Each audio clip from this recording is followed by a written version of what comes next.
महाराष्ट्र के deputy CM Ajit Pawar को लेकर ये बड़ी जानकारी। उन्हें बड़ी राहत मिली है। अजित पवार की संपत्तियां इनकम टैक्स से मुक्त की गई हैं। दिल्ली की बेनामी ट्रिब्यूनल ने यह आदेश दिया है और सीज की गई संपत्तियों को अब रिलीज कर दिया गया है।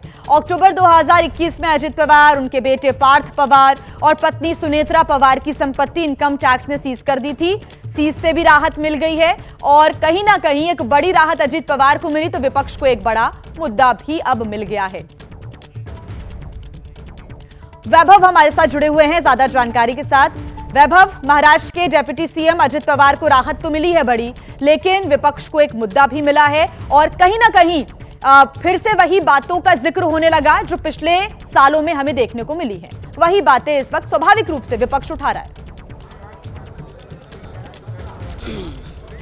एकदम बिल्कुल बात सही कही है आपने, क्योंकि देखो आज महाराष्ट्र में विशेष सेशन का पहला दिन है और ऐसे मौके पे कल रात से ये खबर आ रही है कि अजित पवार को राहत मिली है। देखो इसका मुद्दा तो विपक्ष बनाएगी, लेकिन सत्ताधारियों के लिए भी हावी होगा, क्योंकि केंद्र की सरकार की तरफ से यानी केंद्र के विपक्ष की तरफ से भी इसके ऊपर आवाज उठाई जा सकती है। देखो थोड़ी ही समय में ये सेशन शुरू होने वाला है, विपक्ष इसका मुद्दा बनाने जा रही है। अजित पवार के लिए राहत होगी, लेकिन उतनी ही बड़ी मुश्किल होगी। देखो पहले देवेंद्र फडणवीस ने ये कहा था कि जब अजित पवार विपक्ष में थे तब अजित पवार के घोटाले के बारे में, अजित पवार के कई आरोपों के बारे में देवेंद्र फडणवीस बार बार बयानबाजी करते थे और ये भी कहते थे कि अजित पवार के साथ हम कभी नहीं जाएंगे। देखा गया तो एकनाथ शिंदे के बाद अजित पवार की महायुति में एंट्री हो गई और फिर एक आरोप का मुद्दा यहाँ पे उठाया गया कि जब देवेंद्र फडणवीस उस पर आरोप करते थे तो उन आरोपों का क्या हुआ, ये सवाल अब विपक्ष करते थे। लेकिन अभी यही वापस रिपीट टेलीकास्ट है,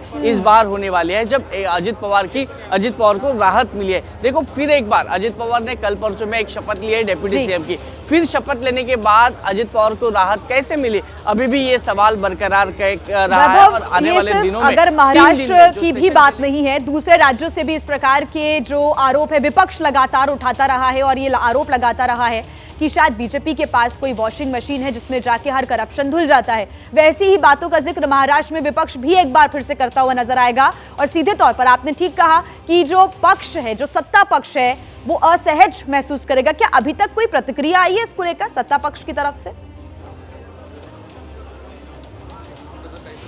देखो फिलहाल तो सत्ताधारी पक्ष के नेता है यहाँ पे विधानसभा सेशन के लिए आ रहे हैं। मैं आपको सीधी तस्वीरें दिखाता हूँ कि ये देखिए, ये विधानसभा सेशन में 3 दिन का विशेष सत्र बुलाया गया है जहाँ पे सभी विधायक यहाँ पे शपथ लेंगे और आखिरी दिन पे विधानसभा अध्यक्ष का चयन किया जाएगा और एक फ्लोर टेस्ट होगी। उसके बाद फिर ये सरकार कैबिनेट मंत्री पद की शपथ लेने के लिए तैयार होंगे। कहीं कितने सारे विधायक हैं वो यहाँ पे मंत्री होते हुए दिखाई देंगे, लेकिन फिलहाल अभी तक कोई विपक्ष के बड़ा नेता यहाँ पे मौजूद नहीं है।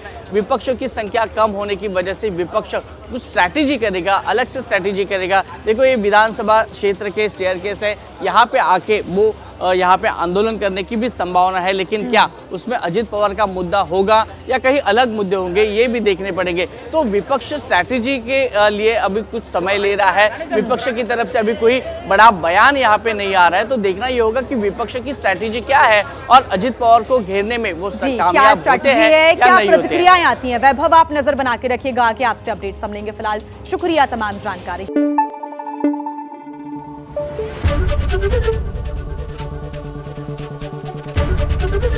एबीपी न्यूज आपको रखे आगे।